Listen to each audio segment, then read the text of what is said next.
저는 교회를 지키는 세파트니까 연휴 기간에도 교회 지키고 있어야 되지만 여러분들은 징검다리 연휴에 어디 놀러 안 가시고 이 수요밤에 교회 나오셨으니 복 받으실 겁니다. 근데 뭐 세파트라고 했다고 나쁘게 생각 마십시오. 목자를 세퍼드라고 해서 세퍼드란 말은 양을 지킨다는 뜻이니까 뭐 세파트가 맞기는 맞는 말이지요. 어떤 젊은이가 미팅으로 이제 한 아가씨를 소개받고 만났는데 그런데 썩 마음에 안 들어서 옆에 있는 친구한테 살짝 말했습니다. 너 밖에 나가서 나한테 전화 좀 해줘라. 밖에 나가서 전화 오니까 할머니가 돌아가셨다고요? 난 갈게요 하고 이렇게 대답해놓고는 아가씨한테 할머니가 돌아가셔서 어쩔 수 없이 가야 되겠다고 이렇게 양해를 구했습니다. 그러자 그 아가씨가 하는 말이 그거 참 다행이네요. 당신네 할머니 안 돌아가셨으면 우리 할머니 돌아가셨다고 해야 될 판인데 말 잘해줘서 고맙습니다 라고 이렇게 말하더랍니다. 만나다 보면은 서로 호감이 가고 좋은 사람도 있고 어떤 사람은 또 썩 마음에 들지 않는 사람도 있는데 우리의 미팅에서 최고의 킹카는 누구겠습니까? 바로 하나님이시지요. 그리고 가장 좋은 미팅 장소는 바로 이 성전, 성소라고 여겨집니다. 오늘 말씀에서는 이제 성소, 장막에 대한 말씀이 나오고 이것을 지라는 하나님의 말씀이 이제 여기에 나타나 있습니다. 이 성소는 예수 그리스도 예표죠. 단순한 어떤 시설물이 아니라 바로 예수 그리스도를 상징하고 나타내는 이런 이제 그 구약에 나타난 그리스도 예표로 이렇게 우리에게 계시되고 있습니다. 그 사람들 어떤 국가에는 영토 또 영공 또 영해가 있어서 다른 나라의 더 침범을 이제 그 막듯이 사람마다 또 자기의 어떤 지근거리가 있어서 다른 사람의 침해를 용납하지 않는 이런 그 거리를 텃세 거리라고 부른다고 합니다. 이 텃세 거리가 사람에 따라서 이제 대상에 따라서 그 거리가 각기 다르다는 것이죠. 이제 밀접하고 아주 쾌적하게 나타내는 거리가 있고 아니면 가까이 오면 아주 거부감을 갖고 이것을 이제 마땅치 않아하는 그 거리가 있는데 그 미국의 문화 인류학자 에드워드 홀은 날씨가 추운 한대 지방일수록 사람들의 그 지근거리가 가까워서 인사를 해도 접촉형 인사를 하고 볼을 부비고 끌어안고 하는데 우리나라처럼 고온 다습하거나 아니면은 이제 어떤 그 정착형 그 형태로 거주하는 사람들은 어떤 격리 인사를 하는 것이 일반적인 모습이라고 합니다. 추운 데 사는 사람들은 춥게 살았기 때문에 사람들 만나면 서로 끌어안기도 하고 볼을 부비기도 하고 또 이제 유목민들 이들은 이제 멀리 떠돌아다니면서 살기 때문에 사람을 만나는 것이 반가워서 만나기만 하면 끌어안고 어쩔 줄 몰랐는데 이제 한쪽에서 계속 그 정착해서 살아가는 사람들 이런 사람들과 이제 고온다습한 지역에서는 서열을 유지하기 위해서 인사도 격리형 인사를 하게 된다고 합니다. 그 두 사람의 그 거리, 사람의 친밀도에 따라서 거리가 각기 달라지는데 그 무의식 중에도 두 사람의 거리가 이제 어떤 사람은 어느 정도까지 용납하고 어떤 사람은 어느 정도 이내로 이제 가까이 다가오면 거부하고 밀어내는 이런 성향이 있다는 것이죠. 그래서 연인끼리는 30cm 밀접거리가 불러지는 30cm까지 가까이 하고 그리고 친지 사이에는 팔을 뻗으면 닿을 수 있는 1m 개체거리를 유지하고 사무적일 때는 2m 내지 3m 정도의 사회적인 거리 또 싫은 사람과는 5m 내지 7m 정도 거리를 자기도 모르게 거리를 띄고 이제 사람들을 만나게 되는 것이 일반적인 그 소위 텃세 거리가 불러지는 이런 거리라고 한다고 합니다. 한국 사람들의 밀접 거리는 반경 50cm 안팎으로 이 거리는 어머니와 자식 같은 모자 관계 또 아니면 연인 관계나 이제 그 허용할 뿐 다른 사람이 가까우면 왠지 자기가 물러나든지 다른 사람을 밀어내든지 하면서 사람이 오는 것에 대한 거부감을 나타내게 된다고 합니다. 두 남자가 앉아서 같이 얘기할 때 두 사람 사이가 연인 사이인지 아니면 그냥 어떤 뭐 일로 만난 사이인지 알 수 있는 것은 두 사람이 어느 정도 거리를 이제 가까이 하느냐에 따라 알 수 있는데 50cm 안에 거리를 두고 있으면은 사랑하는 사이고 50cm가 넘어서면 어떤 일 때문에 만난 사이라고 이렇게 심리학자들은 얘기합니다. 일 때문에 만난 사람이 저쪽에서 이제 무슨 얘기를 하려고 가까이 다가오면 자기도 모르게 뒤로 이제 물러서면서 50cm 이내로 사람이 접근하는 것을 거기에 대해서 거부감을 표시하는 것이 우리나라 사람들의 이제 그 친밀도에 따른 거리라고 이렇게 얘기합니다. 군대에서는 상관에게 인사하거나 보고할 때는 3보 이상 앞에 이제 상식이라 약 2m 정도 이제 거리를 두는 것이 예의라고 하고 어른에게 인사할 때 잡는 거리도 이 정도로 이렇게 보고 있다고 합니다. 그래서 일상생활에 이 텃세 거리를 침범하지 않는 것이 서로에 대한 예의고 서로에 대해서 이제 지켜야 될 하나의 어떤 이제 공공 이제 예절이라고 이런 얘기들을 하고 있습니다. 이것이 사람들과의 거리라면 그렇다면 하나님과의 거리는 얼마나 될까? 과연 우리는 하나님과 거리를 얼마만큼 두고 지낼 수 있을까를 생각해 볼 필요가 있는데 원래 인간은 하나님께 범죄함으로 인해서 그야말로 하늘과 땅만큼 차이를 이제 둘 수밖에 없었습니다. 그리고 하나님 앞에 가까이 나아가는 자는 그야말로 이제 죽음에 처해진다고 이스라엘 백성들이 그렇게 믿었습니다. 그래서 옛날 이사야 선지자는 우시야 왕이 죽던 때 성전에 들어갔다가 하나님의 영광의 모습을 보게 됩니다. 그때 이사야가 외쳤던 말이 화로다 나여 망하게 되었도다. 나는 입술이 부정한 사람이요 나는 입술이 부정한 백성 중에 거주하면서 만군의 여호와이신 왕을 배웠음이로다 하고 이렇게 이제 외치는 모습이 이사야서 6장에 나와 있습니다.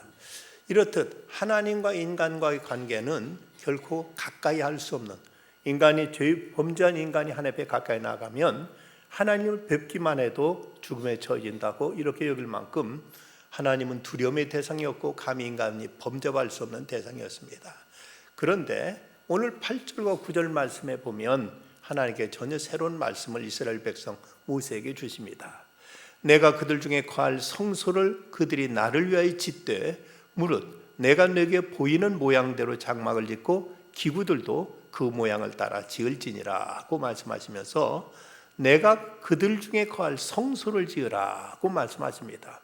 여기 성소라고도 나오고 또 이제 장막이라고도 이렇게 표현되고 있는데 같은 말인데 이것은 바로 말씀드린 것처럼 예수 그리스도의 예표다. 예수 그리스도를 이 땅에 오실 예수를 미리 보여준 하나의 상징물로서 이제 성소 또는 장막을 지으라고 말씀하십니다.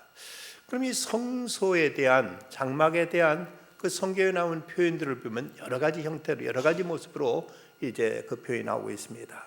먼저 이제 장막이라는 말은 그야말로 글자 그대로 천막을 말합니다.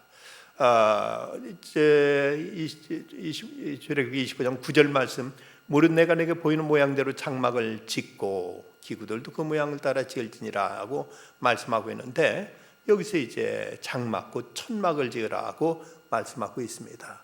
그래서 이제 하나님께서 명하신 대로 저들은 장막, 성막을 짓게 되는데 성막을 동쪽 문으로부터 들어가게 되면은 그 안에 이제 번제단이 있고 그리고 번제단을 통과하면 물두멍이 있고 그 다음에 이제 성소가 있습니다.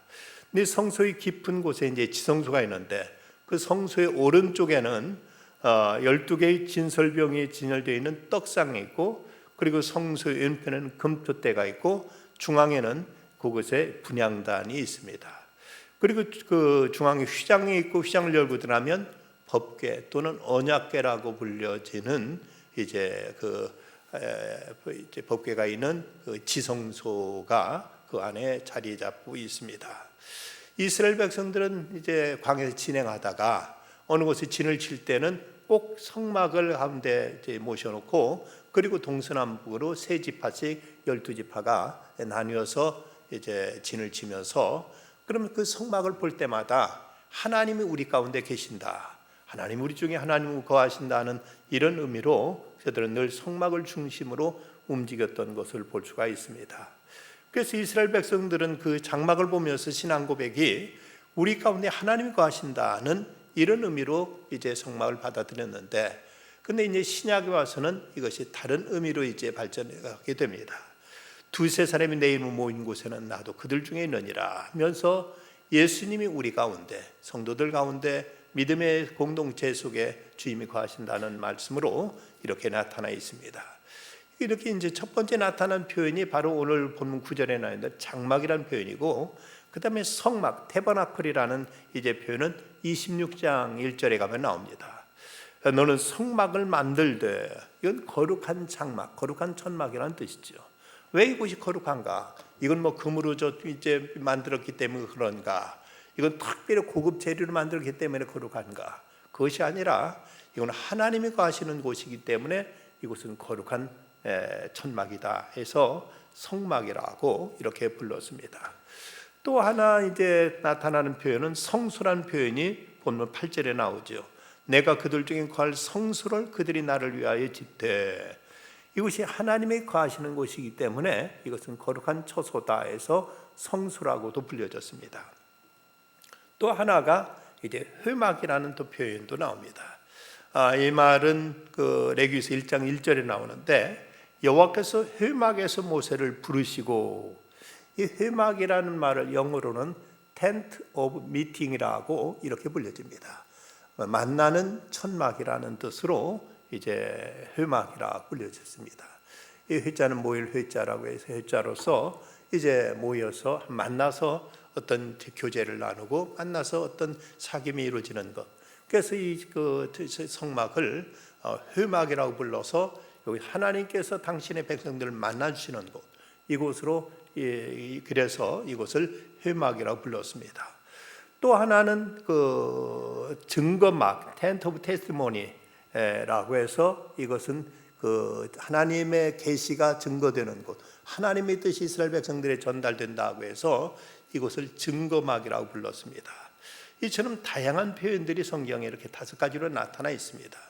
그러면 이 장막은 도대체 무엇을 하는 곳이냐 하면, 이 용도를 여러 가지 우리가 알 수 있는데, 먼저 이곳은 하나님께 당신 자신을 계시하는 곳, 이곳 하나님 어떤 분인지 하나님 거룩하심과 하나님의 자비로우심과 하나님의 선하심과 인자하심을 나타내 보여주시는 곳, 이곳이 바로 이제 이 장막이요, 성소요, 또 이제 회막이요, 증거막인 이 성소가 하는 이것이 바로 하나님 자신을 보여주는 곳이었습니다.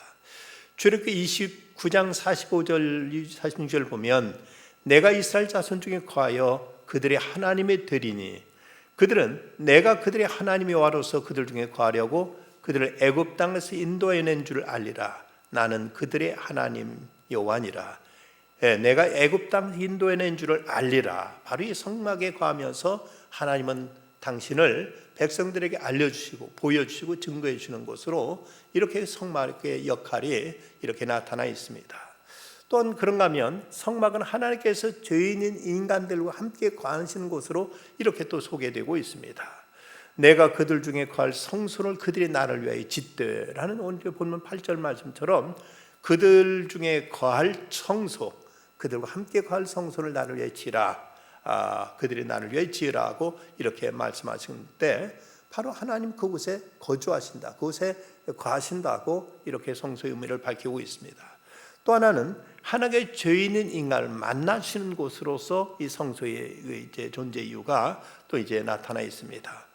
25장 22절 말씀 보면, 거기서 내가 너와 만나고 속죄소 위 곧 증거궤 위에 있는 두 그룹 사이에서 내가 이스라엘 자손을 위하여 내게 명령한 모든 일을 내게 이르리라고 말씀하십니다. 그것은 내가 너와 만나고, 하나님께서 우리와 만나 주시기 위해서 이 성막 또는 성소 또는 나중에 이제는 성전으로 발전됩니다만은 이 성소를 하나님께서 세우게 하신 것입니다. 그런가 하면 또 하나님의 죄인인 인간은 말씀하시는 곳으로도 또 이렇게 이제 나타나 있습니다.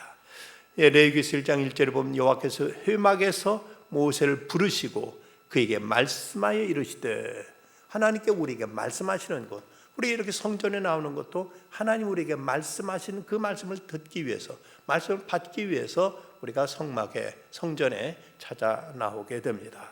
그런가 하면 또 이곳은 하나님의 죄인을 용서해 주시는 곳으로도 계시되고 있습니다. 레위기 4장 20절 보면 송아지와 속죄제의 수송아지에게 한 것 같이 할지며 제사장이 그것으로 회중을 위하여 속죄한즉 그들이 사함을 받으리라. 이 성전에 드려지는, 성소에 드려지는 이 제사를 통해서 이스라엘 백성들은 죄가 속함받고 죄가 사함받는 이런 은총이 바로 이 성소에서 주어진다는 사실입니다.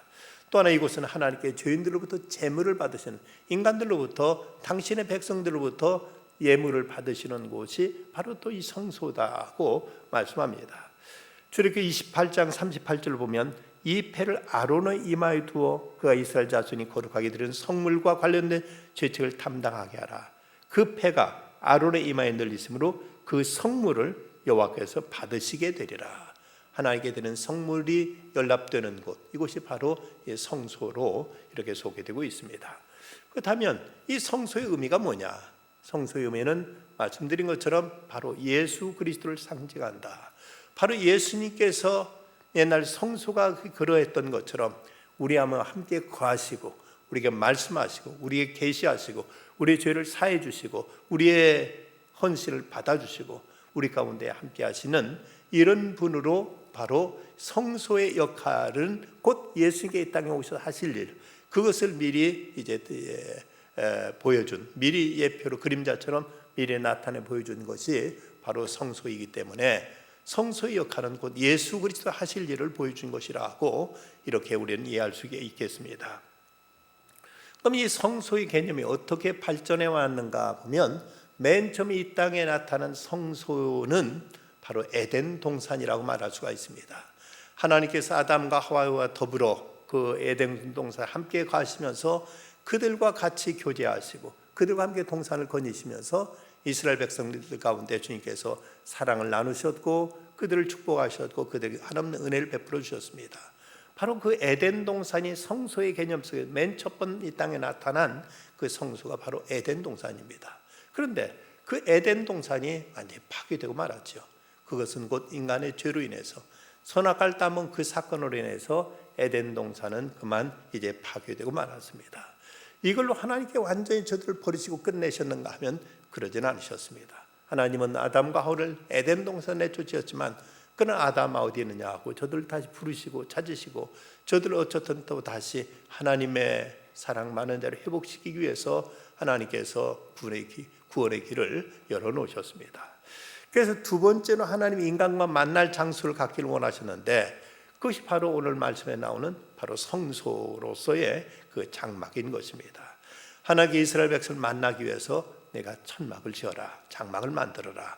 그래서 이곳에 우리 한 주에 만나자, 이곳에 우리 같이 교제하자, 이곳 내가 너희를 축복하마, 이곳은 내가 너희들의 죄를 용서해 주마. 이러면서 하나님께서 이스라엘 백성들에게 이 성막을 짓도록 하나님께서 명령하셨습니다. 그런데 이때 처음 지어진 이 성막은 고정된 건축물이 아닙니다. 이것은 언제든지 이동할 수 있는 포터블, 이제 계속 움직일 수 있는 이런 형태로 이제 천막을 뜯었다 이제 접어가지고는 운반하고 또 다른 곳에 또 다시 세우고 이 성막은 계속 움직일 수 있도록 이렇게 이제 설계가 되어 있습니다. 그 이유는 이스라엘 백성들이 광야에서 저 가나안 땅을 향해서 계속 움직이기 때문에 하나님도 그들과 함께 동행하기 위해서 같이 성막도 이렇게 움직일 수 있는 형태로 하나님께 만들게 하셨습니다. 그리고 그 다음에 나타난 이제 이 성소의 개념은 바로 성전, 바로 이제 건축물로 성전을 짓도록 하나님께서 말씀하십니다. 그래서 이제 다윗은 그토록 성전을 짓기를 원했지만 그가 피를 많이 흘린 것 때문에 하나님은 다윗에게 성전 짓는 걸 허락지 않으셨고 그 대신 다윗의 아들인 그 솔로몬을 통해서 최초의 성전이 세워지게 됩니다. 이 성전에서 하나님 앞에 예배드리고 하나님께 영광 돌리며 늘 그 성전을 통해서 하나님은 당신의 영광을 이 땅에 드러내셨습니다. 그런데 그 이스라엘 백성들이 범죄하게 되니까 그만 이 성전은 바벨론의 침략에 의해서 이 성전은 산산이 무너져 버리고 맙니다. 완전히 이제 돌이 남지 않을 만큼 성전이 완전히 파괴되고 말았습니다. 그래서 이스라엘 백성들은 이제 포로로 끌려가게 되지요. 북왕국 이스라엘은 아수르에 끌려가게 되었고 남왕국은 바벨론의 포로로 끌려가게 됩니다. 이렇게 포로로 끌려갔다가 다시 저들이 돌아와서 스룹바벨에 의해서 이제 제2의 성전을 건축하게 됩니다. 두 번째 성전을 통해서 이제 다시 하나님께 저들을 만나시고 저들을 회복시키시고 저들을 이제 구원하시는 하나님의 사역이 또 새롭게 펼쳐지게 됩니다. 그런데 그 이스라엘 백성이 또 범죄하게 되니까 이 성전마저도 또 파괴되고 말았습니다. 그래서 이제 제3차 성전이 세워지는데 그것이 바로 이제 헤롯 성전이죠. 성지순례로 예루살렘 가보면 그 성전에 한쪽 벽이 남아 있는데 그것이 이제 통곡의 벽으로 이렇게 남아 있는 것을 볼 수가 있습니다.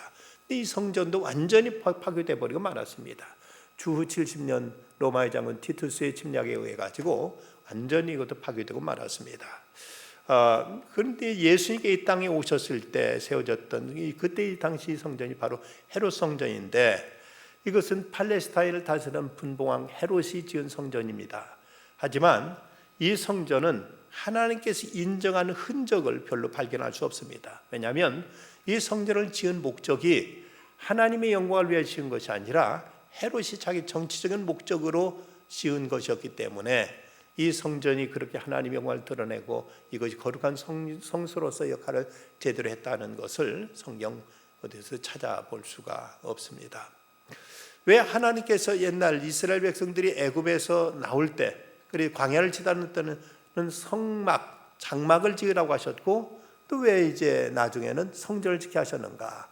그것은 곧 이스라엘 백성들이 계속 움직이고 그들이 천막 생활할 때는 하나님의 전도 천막으로 지으라고 말씀하셨고 이스라엘 백성들이 집 짓고 살게 되니까 그럼 내 집도 내 성소도 이제 건축물로 하도록 해라 하고 이렇게 말씀하셔서 이래서 이제 성전이 세워지게 됩니다. 교회에 따라서 교회 교세라든 형편에 따라서 이런 건축물로 가지고 있는 이런 단독 건물로 되어 있는 성전을 가진 교회도 있고 어떤 교회는 상가에 새 들어 있는 교회들도 있습니다. 이런 건물 가진 교회라고 더 훌륭하고 더 대단하고 상가에 새 들어 있는 교회라고 해서 교회가 시원찮고 교회가 교회답지 못하다고 이렇게 말해서는 안 됩니다. 하나님은 어디에나 계시는 하나님으로서 어떤 형태의 건물이든 건물 자체가 중요한 것이 아니라 그곳에 성도들이 모여서 하나님께 예배하는 처소로서 그곳이 거룩하고 귀한 것입니다. 그런데 이제 우리가 생각해 볼 것은 성도들은 모두 다 자기 집 가지고 자기 집에서 안락하게 지내고 있는데 하나님의 집은 건물을 가지고 있지 못하고 이제 새로 있다면 그건 하나님의 죄송스러운 것은 사실이죠. 하나님께서 이스라엘 백성들이 천막 생활할 때는 하나님께서 당신의 집도 이제 성막, 곧 천막을 지으라고 말씀하셨습니다. 그런데 이스라엘 백성들이 가나안 땅에 들어와서 그들이 집 짓고 지내게 되니까 그 다음에 하나님은 이제 저들로 하여금 성전을 짓도록 하셔서 이제 아름다운 건축물을 짓게 하신 것이죠. 성전이 너무 화롭거나 너무 거창한 것 그것을 하나님께서 기뻐하신다는 내용은 없습니다. 하지만 그래도 우리가 인간된 도리로서 하나님을 섬기는 자세로서 어느 교회에서는 성전 짓는 건축에서 이 한 가지 건축의 기준만은 우리가 분명히 하자 하고 그렇게 세운 것이 우리가 하나님의 성전을 너무 화롭게 너무 사치스럽게 짓지는 말자. 하지만 내 집보다는 좀 낮게 짓자. 내 집보다는 좀 좋게 짓자 하는 것이 그 교회의 성전을 짓는 어떤 원칙이고 기준이었다고 합니다. 우리가 성전은 아무렇게 져도 좋다는 생각도 썩 덕스럽지 못하고 무조건 성전은 하나님 집에 막 금은칠하고 막 화롭게 막 이제 휘황찬란하게 이렇게 하는 것도 하나님께서 이것을 응원하시는 것이라고 우리가 함부로 이제 단정할 수는 없습니다. 우리의 형편껏 우리 있는 현실 사정대로 우리의 이제 처지대로 청성을 다하면 그것을 하나님께 기뻐하시고 하나님께서 이곳에 함께 하신다는 사실입니다. 이제 성전으로 이제 나타났던 이 성소의 개념은 다음 네 번째 단계에서는 예수 그리스도 그분이 곧 성전이심을 성경은 말씀하고 있습니다. 요한복음 2장 21절을 보면 그러나 예수는 성전된 자기 육체를 가리켜 말씀하신 것이라. 예수님 당신이 성전이라고 말씀하시면 이 성전을 헐라 내가 사흘 만에 세우리라 하고 이런 말씀하신 것은 예수님 당신이 성전이시라고 이제 말씀하신 것이죠. 골로새 2장 9절에 보면 그 안에는 신성의 모든 충만이 육체로 거하신다. 그래서 하나님의 신성이 바로 예수님의 육체 안에 거하신다고 이렇게 말씀하고 있고 요한복음에도 말씀이 육신이 되어 우리 가운데 거하신다고 말씀하십니다. 이 거하신다는 말, 이 말은 장막을 친다는 말과 같은 그 단어입니다. 예수님이 우리 안에 거하신다는 것은 우리 안에 예수님께서 장막을 치시고 우리 안에 함께 거하신다는 이런 말로 이제 해석될 수 있는 것입니다. 예수님께서 이 땅에 오신 때부터 더 이상 어떤 건물을 강조하지는 않으셨습니다. 예수님께서는 이제 예수님 당신이 성전이시고 예수님께 당신이 함께 하시는 그곳이 곧 교회임을 예수님이 말씀하신 것입니다. 이제 예수 그리스도가 성전으로서 성소로서 이제 그 개념으로 나타났다면 그 다음 단계는 바로 성도들의 몸이 곧 성소다고 성경은 또 이렇게 말씀하고 있습니다. 고린도전서 3장 16절 너희는 너희가 하나님의 성전인 것과 하나님의 성령이 너희 안에 계시는 것을 알지 못하느냐. 너희가 곧 하나님의 성전이다. 성령이 우리 안에 거하실 때 우리 몸이 곧 성전이 되는 것입니다. 하나님을 모시고 살아가는 성도가 곧 성전이 되어서 우리는 하나님과 성령으로 교제하고 하나님께 이제 그 성령의 계시 속에서 하나님의 뜻을 계시받고 또 하나님의 인도하심을 따르고 하나님과 깊은 영적인 교제 속에서 하나님과 함께하는 삶을 살아가는 것, 이것이 이제 성도요, 이것이 이제 성소로서 하나님은 우리 안에 함께 거하시는 모습으로 이렇게 또 사도 바울은 이렇게 이제 말씀하고 있습니다. 초대교회에서는 사실 건물이 없었습니다. 초대교회는 이제 베드로가 나가면 설교하면 3,000명, 5,000명 막 이렇게 이제 사람들이 불어나다 보니까 그만한 그렇게 수많은 사람들, 수만 명이 모일 만한 그들은 장소도 건물도 없었습니다. 그들은 이제 그들은 그렇게 수많은 사람들 모두 다 한 건물에서 모인 것이 아니라 각기 따로따로 모였지만 그러나 한 교회 의식을 가지고 있었습니다. 그것이 이제 시간이 흘러감에 따라 활동의 편리를 위해서 건물을 나중에 이제 세우게 됩니다만은 처음에는 전혀 건물이 없었습니다. 그럼에도 불구하고 예루살렘 교회는 아름다운 교회였고 성령 충만한 교회였고 그 교회는 참으로 하나님의 놀라운 성령의 역사가 나타난 이런 교회였던 것입니다.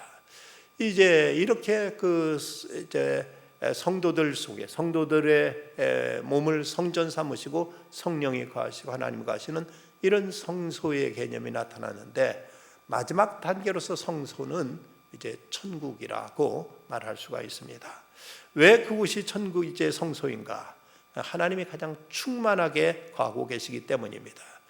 이 세상 하나님이 충만히 거하시지는 못하십니다. 그 이유는 인간의 죄악 때문에 인간의 이제 이 땅의 죄악이 그 많은 곳에 하나님께서 영광을 드러내시기를 하나님은 원치 않으시는 것입니다.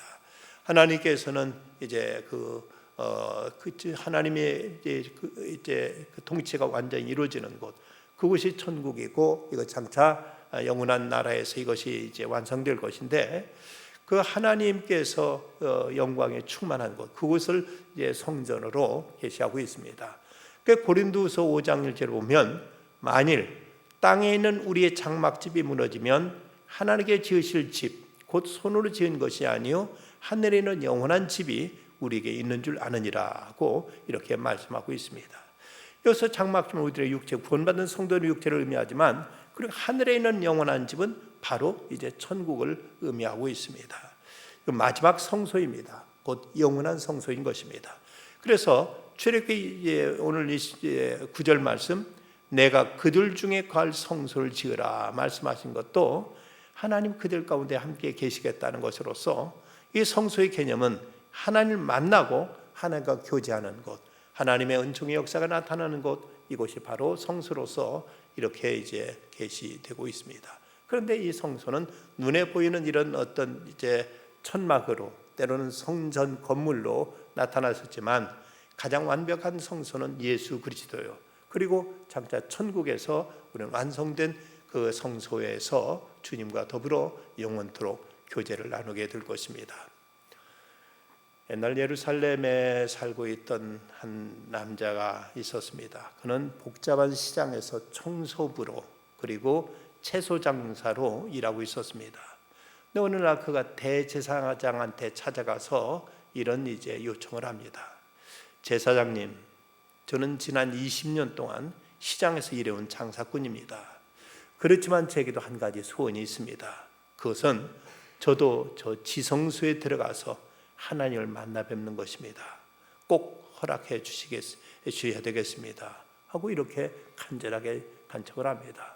그러자 이 대제사장이 그건 안 됩니다.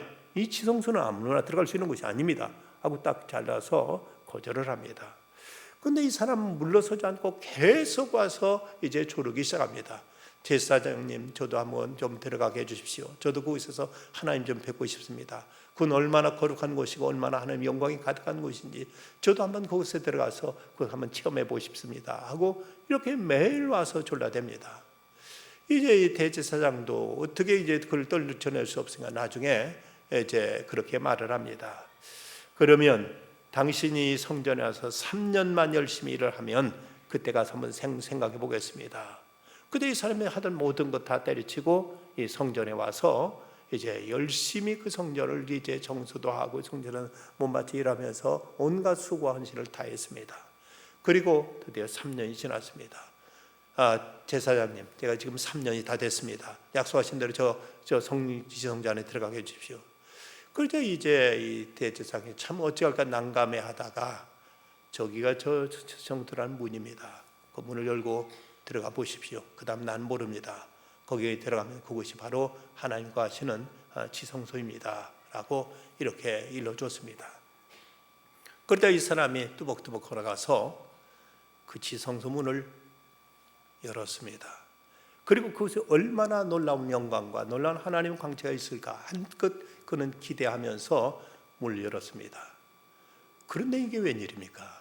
자기가 그렇게 기대했던 그야말로 휘황찬란한 하나님의 그 거룩한 영광이 번쩍거리고 그곳에 이제 놀라운 그 신비한 하나님이 이제 그곳에 딱 앉아 계시를 기대했는데 자기가 딱 문을 열고 보니 그것은 자기가 옛날 일하던 그 시궁창이요 시장 그 막 사람들 수많은 사람들이 막 오물이며 뭐냐 여지러져 있던 완전 시장판 돗대기 시장 바로 그 자체였습니다. 아니 이럴 수가 있나 하고 그는 깜짝 놀랐습니다. 그런데 그가 거기서 비로소 깨달았던 한 가지 사실은 하나님은 우리 삶 속에 함께 와 계시는구나. 하나님이 계시는 곳은 바로 우리들의 삶의 자리구나. 하나님은 언제든지 우리가 처해 있는 곳, 우리가 하나님을 믿고 따르며 하나님을 섬기며 살아가게 될 때 우리의 삶의 현장 속에 하나님은 친히 찾아오셔서 우리와 함께 하시는구나 하는 사실을 비로소 그가 깨닫게 되었다고 합니다. 물론 하나님은 어디에나 다 계십니다. 그럼에도 불구하고 하나님의 영광을 특별히 더 나타내시는 것은 우리가 뭐라고 해도 이 성전이라고 말할 수 있고 이곳보다 가깝게 해서 하나님을 배울 수 있습니다. 그러나 하나님은 이 자리에만 갇혀 계시는 분이 아니라 우리가 살아가는 모든 삶의 현장 속에 하나님은 그곳에 계신다는 사실입니다. 그러기에 우리들은 이곳에 나와 하나님의 말씀을 받고 하나님께 기도하며 하나님과 깊은 교제를 나눌 것이지만 이제 또 세상에 나가서 하나님과 동행하며 하나님과 함께하며 하나님 모시고 살아가면서 그분의 뜻을 이루어나가게 될 때 그곳이 또 성소로 바뀌어질 것이고 그곳이 또 하나님의 다스리시는 천국으로 이제 변화되게 될 것입니다. 우리는 이제 성소의 개념을 어떤 특정 장소로만 묶어두고 거기 외에는 일절 하나님 안 계신다는 이런 어떤 이제 조급증에 이런 데 우리가 사로잡혀서는 안 될 것입니다. 물론 우리는 하나님의 영광이 가장 분명하게 드러나는 성전을 우리는 소중히 여기고 이곳에 와서 하나님께 예배하면서 하나님과 보다 깊은 교제를 가질 수가 있습니다. 하지만 하나님 이곳에만 갇혀 계시는 것이 아니라 하나님 우리가 살고 있는 삶의 자리, 우리 가정과 직장과 일터, 저 이제 시장 롯데기장 같은 그런 곳에도 하나님 거하시며 하나님 그곳에도 당신의 자비와 은총을 나타내시고 하나님께 그곳에서 일하고 있는 성도들 삶의 자리에 주님께서 동행하시고 동역하시며 하나님의 영광을 드러내기를 원하십니다. 장막의 개념, 이건 하나님이 우리 가운데 계신다는 바로 그 의미입니다. 그런데 예수님은 하신 말씀, 두세 사람이 내 이름으로 모인 곳에는 나도 그들 중에 있느니라 하면서 그리스도를 사랑하고 주님과 교제하며 주님의 뜻을 이제 찾기를 원하며 하나님의 말씀을 사모하는 심령들, 그들 가운데 주님은 함께 하시면서 바로 그 공동체 속에 주님은 같이 거하시면서 그곳을 또 성소로 삼으시고 주님은 함께 임재해 계십니다. 오늘 이 자리에서 우리 하나님께 예배드립니다. 그리고 또 우리는 이곳을 떠나서 가정으로, 또 내일은 또 우리가 일터로 달려가게 될 것입니다. 이곳을 굿바이 하고 하나님 잘 계십시오. 세상 험한 곳입니다.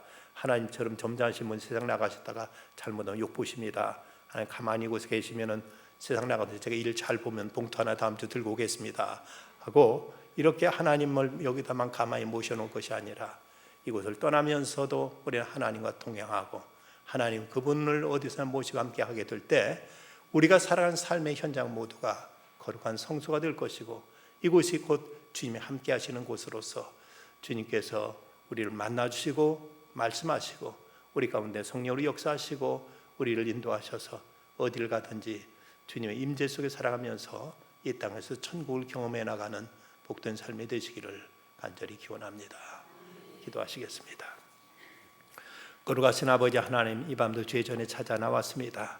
하나님 어느 곳에 계시지만 그렇게 성전을 찾아 나오면 그래도 주님을 더 가까이 뵐 듯하고 주의 음성을 더 저희들이 이제 선명하게 들을 수 있을 듯하고 또 이곳에 또 하나님과 더 긴밀한 교제를 나눌 수 있기에 이게 성전을 찾아 나왔습니다. 그러나 아버지 하나님, 이곳에서만 제가 하나님 만나는 것을 그치지 말게 하시고 어딜 가든지 뭘 하든지 날마다 하나님과 동행하며 살아가는 저희들의 삶이 되게 하여 주시옵소서. 그래 저희들의 가정이 곧 성소가 되게 하여 주시고 저희들이 직장과 일터가 곧 성전이 되어지도록 하나님 주님 모시고 주님과 함께 가는 저희들 모든 삶의 자리가 되게 하여 주시옵소서. 이 나라를 주께서 다스려 주시고 이 땅에 참된 평화와 안정을 허락하여 주시며 하나님께 기뻐하시는 일꾼을 이 나라의 지도자로 삼으셔서 이 나라가 또 다시 안정된 가운데 힘차게 뻗어나갈 수 있도록 이 민족을 주께서 축복해 주시옵소서. 이 밤도 주 앞에 나와 예배하는 성도들을 주께서 돌보아 주시고 먼 길을 여행하는 이들 어느 곳에 있든지 주님과 동행하는 발걸음 되게 하시고 위험한 사고 없도록 주께서 보살펴 주시옵소서. 예수님의 이름으로 기도드리옵나이다. 아멘.